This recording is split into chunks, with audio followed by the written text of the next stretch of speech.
আমাদের দাবিটা হচ্ছে বিকরণে স্যার কেকারায় আপা ফারহানা খানম আপার দাবিটা বলেন। আমাদের আজকে দাবিটা হচ্ছে আমাদের কেকারায় আপা আর ফারহানা আপার বহিষ্কার। 18 তারিখ মেবি যখন আমাদের দরকার ছিল আমাদের বিকরণ শেল্টারের, তখন আমাদেরকে তারা শেল্টার দেয়, কিন্তু তারা পুলিশকে শেল্টার ঠিকই দিয়েছে। তাদের ভূমিকা কি ছিল?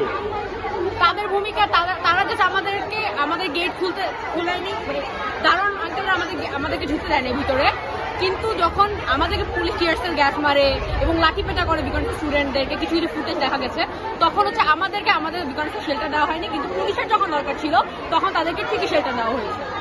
এরকম কিছু কিছু ক্লিপ আমরা দেখতে পারি যে বিকরণ আমাদের ক্যান্টিনে আমাদের শেল্টার পুলিশকে দেওয়া হয়েছে। আচ্ছা, আজকে আপনাদের যে দাবি এটা কি উনি মেনে নিয়েছে? না, উনি কি বলছেন? উনি বলছে উনি পদত্যাগ করবে না। আচ্ছা, আপনাদের দাবিটা কি? তারা যতক্ষণ না পদত্যাগ করবে আমরা যাব। আপনার নাম পরিচয়? আপনার নাম পরিচয়? আমার নাম সামিয়া মাওলা, আমি বিকরণ স্যার ক্লাস 10 এর একজন শিক্ষার্থী।